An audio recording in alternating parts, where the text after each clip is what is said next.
Hello, everyone, and welcome to your Daily Detroit, sharing what to know and where to go in Southeast Michigan. I am Jer Stays. It is Tuesday, July 30th, 2024, and joining me on the line is none other than the excellent Fletcher Sharpe. How are you, man? I'm all right. Dealing with all this extra heat and trying my best to not melt away. Is there like a temperature line where it's like, you know what, this guy's going to be a melted candle?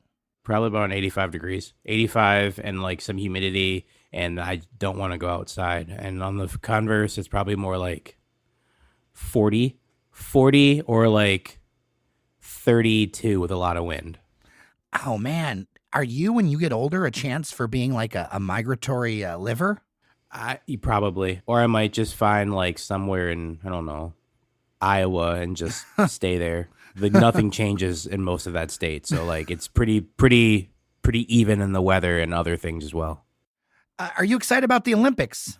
Oh, for sure. I love the Olympics in a similar way that I love the World Cup. It's obviously different because the World Cup is focused mainly on soccer. But I love worldly events like this because you get to see all the different countries competing together. One of my favorite things I like to watch, specifically in team sports, is when teams score or when teams do well, like the cultural celebrations, like watching Colombians score a goal and then they all bust out like a group bachata together is like, I love it so much. And you see how much it means to the fans. And I was watching a segment with Dawn Staley. She was talking to Mike Tirico, friend of the show, Mike Tirico. And she was like, yeah, just to see how much these medals mean. Like, of course, you play American basketball, you take it for granted you're going to get gold. But just to see teams like on the podium with bronze, like bursting into tears, it lets you know how much this really means to everyone. So just to see them all come together, even the countries that send someone for the first time ever and they just go there. I'll never forget, the Philippines sent 2 divers to the Olympics last time for the first time ever.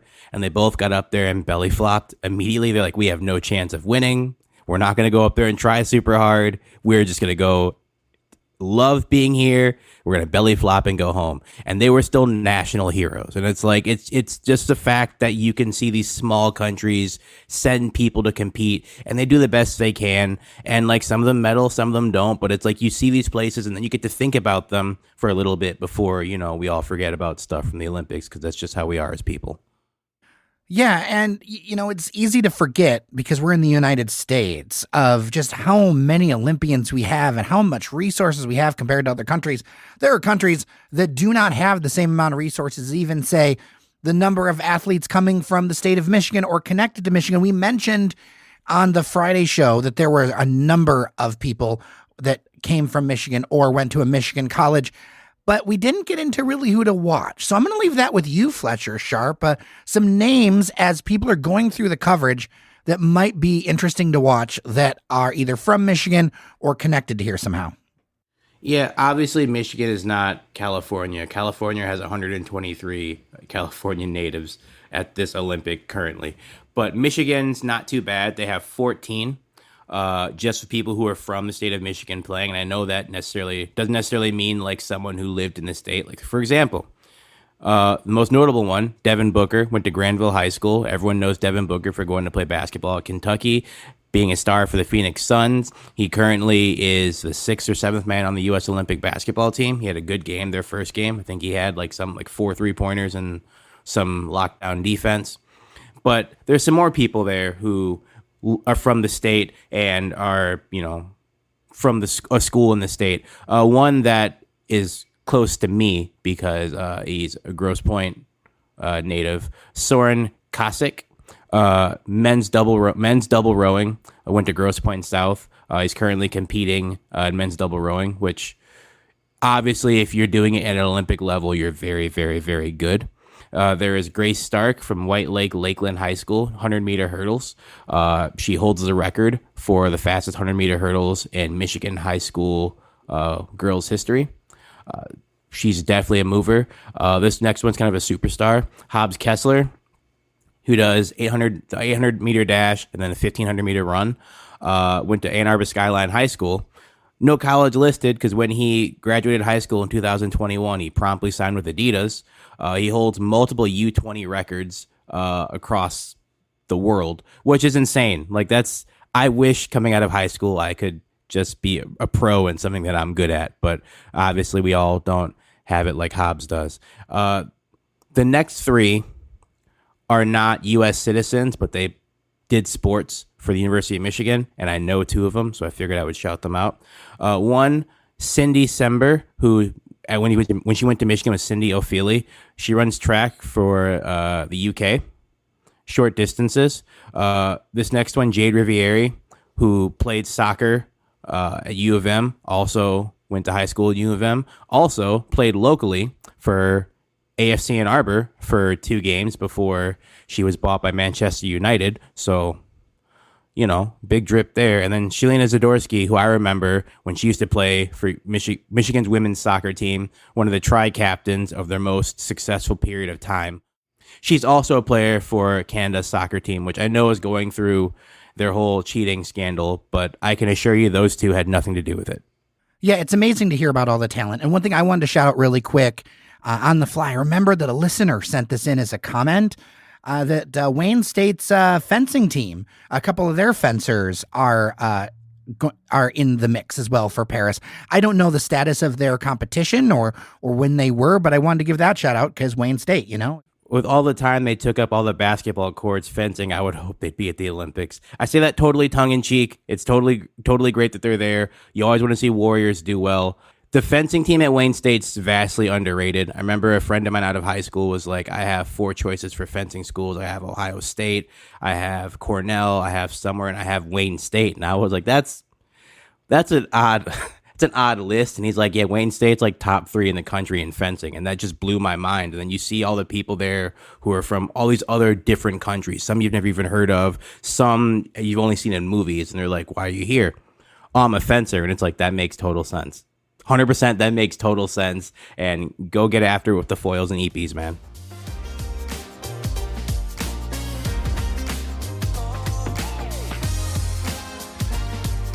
Let's talk a little bit about the Detroit Lions because, there was some stuff that happened last week that caught a lot of people's attention. Specifically, Hulk Hogan showed up at the Lions training camp, and it got people talking in different directions. Now, over on Threads, where we do a lot of stuff, a lot of people were very surprised to see the Hulkster there. Now, I will say he was in town promoting his beer. He cut a promo. I don't know for what, but he cut a promo with Dan Campbell. And people were in their feelings about him because of his history and also his recent speech at the RNC. And people were divided in that he shouldn't be at camp or shouldn't be affiliated with the Lions. Other people saying, the character of Hulk Hogan is bigger than politics. And then others being like, hey, it was my childhood idol. I'm all about this. And it was this moment where I realized that, one, people have very strong feelings, but 2, I think as long as they win, the Lions can bring anybody they want. It's like people complain, but I don't think it's actually going to shift the needle at all about how people feel about the Lions. One, I'm not going to use his ring name. I don't respect him enough to do that. If Terry Bollea was like your childhood favorite wrestler, then I have a few more questions for you. But honestly, my issue with it wasn't even anything having to do with political. I know some people were upset at his speech that he gave at the RNC, and I understand exactly why. My issue is that the man is an unabashed racist, and that doesn't sit well with me. Someone who threw a tantrum with his mistress because his daughter was dating black men and only apologized after he got fired and then demonized and was losing sponsorships left and right. So I feel like maybe that's a brand, you can associate whoever you want to as a company. I understand, but I feel like certain associations, you understand what's going to happen. So associating with someone who is just that makes me feel uncomfortable. I also understand why some people just don't care because they care so much about something to the point to where they could endorse something terrible. I'm trying to think of something even worse and I can't off the top of my head, but something gravitationally awful and be like, well, it's okay as long as they keep winning because this is my weekly dopamine, which I also understand because sometimes we're down very bad and we transfer our negative feelings onto something else. So when they do good, we do good. And that's part of like the lifeblood of Detroit sports is, sometimes we have these rough weeks. Sports save us on the weekends. So I can understand why you might not have a problem with someone who is admittedly an unabashed racist, filming promos with your football team and being photographed there. How do you feel about the argument some will make that it was years ago? People can change, but if you listen to the audio of what he said, there's not much change to be said there. And given the way he's been moving as of late, again, politics or however you feel, I'm not going to jump on you for either side of it. But given the way that he feels back then, the words he used, and then to see who he's partnering himself with now, it feels like he has not changed very much, especially in that regard. So, I mean, to each their own, for sure. But, like, if Terry Jean was your guy then, I got some questions for you, because I'm going to push back on that a little bit because, like, when I was a wrestling fan, I was like 7, a kid. Like, kids don't know these things. Now, when you learn different information and you change your opinion, that's a different situation and you can change your opinion. But like, I don't fault somebody for this was somebody's childhood hero back then. Like that seems a bit callous, as somebody who was old enough to grow up with this. See, that's my point, though, is you wouldn't say I like this person being here because he was my childhood hero, even though he's a convicted murderer of whatever. Like, I'm sure O.J. Simpson had a lot of fans who most of them changed. Right. But a lot of them changed when they were like, ooh, he did that thing, allegedly. I understand that, definitely. But you wouldn't then say I'm okay with this person being here because while they are much maligned in what they're doing, they're my childhood hero. Like, they would not be your childhood hero then. Karl Malone, I'm sure, had a lot of fans before people realized the type of person he was, is my point. So, like, for sure, they can be. I've had plenty of people that I idolized growing up. And then when I grew up and watched them grow with me and realized that they changed, I was like, ooh, maybe not. And even still, if I admired them as a child, I'm not going to use that as a reason for why they should be around today. That's something that you meant something to me before does not mean you need to mean something to me now. So that's about the change of. You can change for sure, but if you're still doing the same things you were doing before, to a degree, I don't know how much change is there. So if that's your rationale for saying I'm okay with him being around the Lions because he was somebody who I grew up idolizing and watching, even though all this stuff is happening now, then like that's cool, man. But like I need 6 feet, please. I guess I wasn't surprised by the appearance because if you're a fan of NFL football, there is a juggling that you need to do because the NFL is one of those leagues that it's not like it's all the way one direction or heavy one direction politically. It is kind of by everybody or liked by everybody and is kind of reflective of our national divisions. And there's a lot of things in the NFL that honestly themes that lean more right. It's a little bit different than the NBA, which has moved quite a bit left with its the way that it's treated, owners and with players and everything else. The NFL still is very much trying to not be political. And I don't know how possible that is in today's world. I mean, even to that degree, like, while I have my own personal beliefs, as I'm sure everyone does, I don't necessarily have a problem with that. When I think of, like, NFL football, like, I think typically wrestling fans. If you go on any social media site and you see someone who has a wrestler in their bio for someone they like, very usually they have an NFL team there. I mean, heck, the XFL came because Vince McMahon was like, I want to combine the theatrics of wrestling with football, and I want to have like actual villains on the field. The original XFL, not the one that merged recently. But like that's why like it became what it was. You have the pageantry there, and also, and this is no slight at him, I mean this literally as surface level as possible.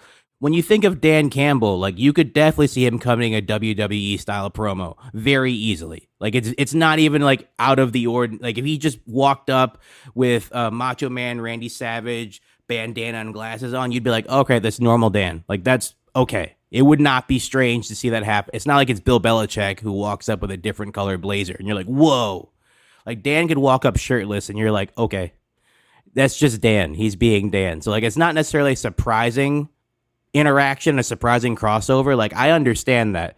I mean, I don't necessarily like the specific wrestler they chose, but if there was a wrestler, I understand exactly why, and I applaud it. It's a way to reach out, and even though the audiences kind of overlap a bit, to get more people in to pay attention.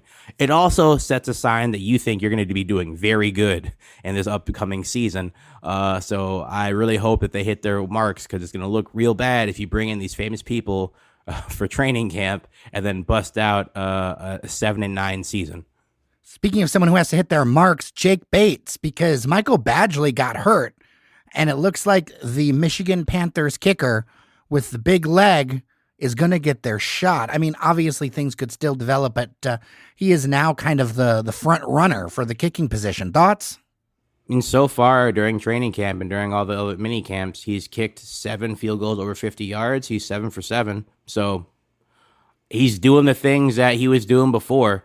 It was going to be an uphill battle for Badgley anyways before said injury, because he not only did he have to compete with Bates, but he also had to compete with the fact that like the team very obviously did not trust him last year to kick long field goals. They would rather go for in 4th and 5 on their own 45 or their opponent's 45 rather than just actually kick the ball.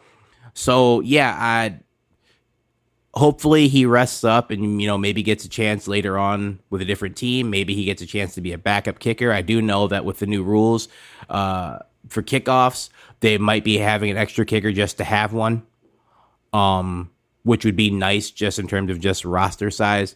But yeah, it looks like Jake Bates might have a legit chance to go from UFL All-Star to maybe even an NFL Pro Bowl.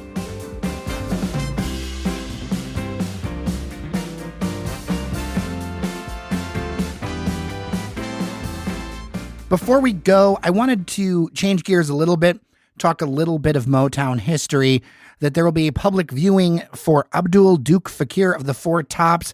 That's going to be this Thursday from noon to 8 and at Hitsville Next on the Motown Museum campus in Detroit. Fakir passed away at the age of 88, and he was the last surviving member of the Four Tops. There have been a ton of tributes: Smokey Robinson, Elvis Costello, and Fakir was active all the way up until 2023. This guy sang until the very end.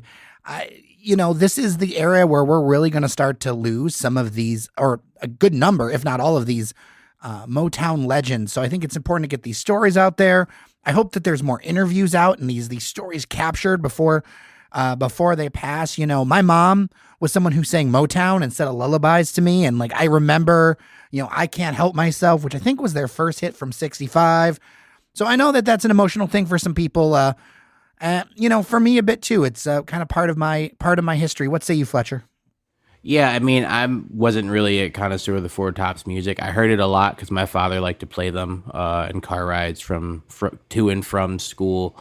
I do know Abdul Fakir officially retired 2 days before he passed, so I guess he kind of felt like this, I've done all I can with music, and it's kind of sadly poetic for it to go out that way. But I know a lot of people were very saddened to hear that he passed away, and I know their music definitely touched a lot of people. So a chance for the people the music touched to actually get a chance to view, I think is a pretty good way to tie the knot on that.